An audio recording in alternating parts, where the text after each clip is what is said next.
Hello everyone, today we are going to talk about black fungi. It is also called as mucormycosis. The word mycosis means any infection caused by the fungus is named as mycosis.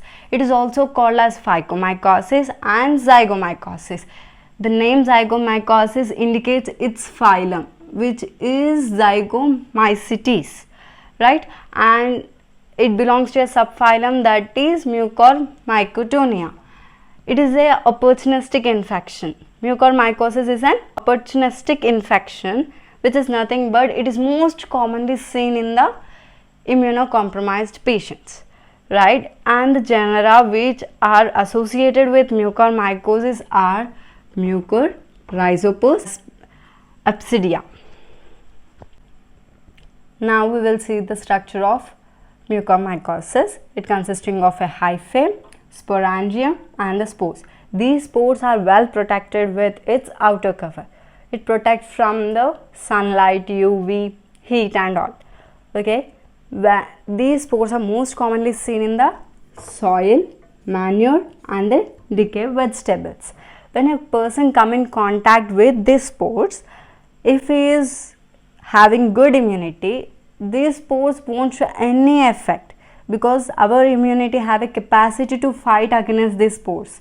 But if the patient is immunocompromised, then these spores, that is mucormycosis, will show its effect. Okay. Now we will see the predisposing factors of mucormycosis. First one is the uncontrolled diabetics. What happens in uncontrolled diabetics? We see ketoacidosis and the hyperglycemia. Hyperglycemia is nothing but the glucose content in the blood is increased. In what is meant by ketoacidosis? Because of fat metabolism, we see large amount of ketone bodies in our blood, right? Because of which the acidic content is increased, the pH of the blood is decreased. Because of these two reasons, the fungus can grow more in these conditions. That is nothing but uncontrolled diabetes is going to promote the growth of the fungus, right?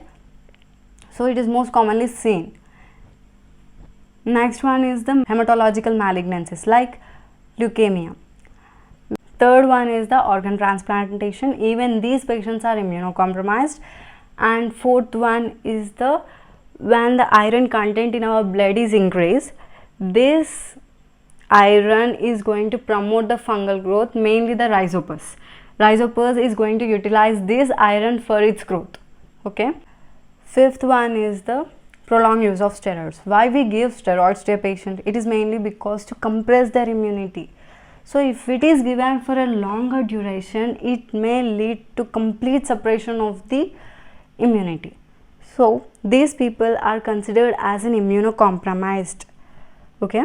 Next one is the low birth weight. And the next one is the neutropenia. Neutropenia is nothing but the neutrophil count is too low, right? When a person is having less neutrophils, then the phagocytic process won't take properly and the rate of infection is high in that patient. Even for the low T cells, the infection rate is too high in these people. One more predisposing factor is the COVID. What happens here is the patient might be positive or recovered from the COVID. If he is having the uncontrolled diabetics, then these people are going to have more chance of getting mucormycosis infection. Okay. Nowadays, the doctors are prescribing steroids for the treatment, right? These steroids are having one side effect, that is they are going to increase the glucose content in our blood. If the glucose content is increased in diabetic patient, it going to worsen that condition, right? So to control that, these patients should control their diet and they should do exercise even after recovery. Mucormycosis is manifested in these forms. First one is the rhinomaxillary, rhinocerebral, which is the most common one, and the next one is the pulmonary, GIT, cutaneous and the disseminated form. Disseminated form is the most dangerous one and the mortality rate is high in this form because the brain involvement is seen in this. Okay.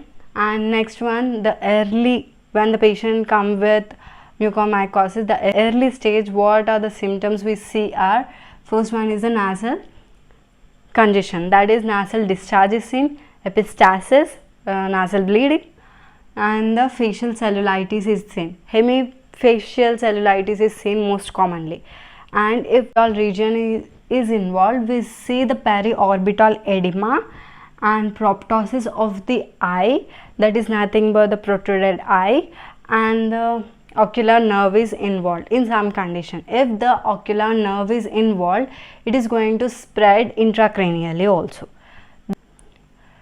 The most common clinical feature we see in the mucormycosis is the necrosis of an involved tissue or a structure. Okay, now when some part of the tissue is involved, first it turns into a red, then it turns into a violaceous, and finally it turns into a black in color because of necrosis. What happens here is the vessels are thrombosed. The thrombosis is seen here. Because of that reason, the blood supply to the tissue is lost and the tissue undergo necrosis. So this is the most important clinical feature seen in the mucormycosis. Next, we are going to see the oral manifestation of the mucormycosis, that is it most commonly involves the palatal region. Same like this, the necrosis of the tissue is seen, bone degeneration is seen. If we see any radiograph, we see radiolucency because of loss of bone. Now we will see the management of mucormycosis. The first what we have to do is we have to control the underlying cause. It may be anything. If it is diabetes, we have to control diabetes, then we have to proceed with the treatment. Then surgical debridement. The necrotic lesions should be surgically removed. Okay. Then amphotericin B. Amphotericin B is drug of choice for mucormycosis. Then in some conditions, the hyperbaric oxygen is also helpful for controlling this infection because it is going to prevent the lactic acidosis. If lactic acidosis is seen, the phagocytosis is decreased. So to prevent this condition, the oxygen should be supplied more. This is all about mucormycosis, that is black fungi. Thank you for watching.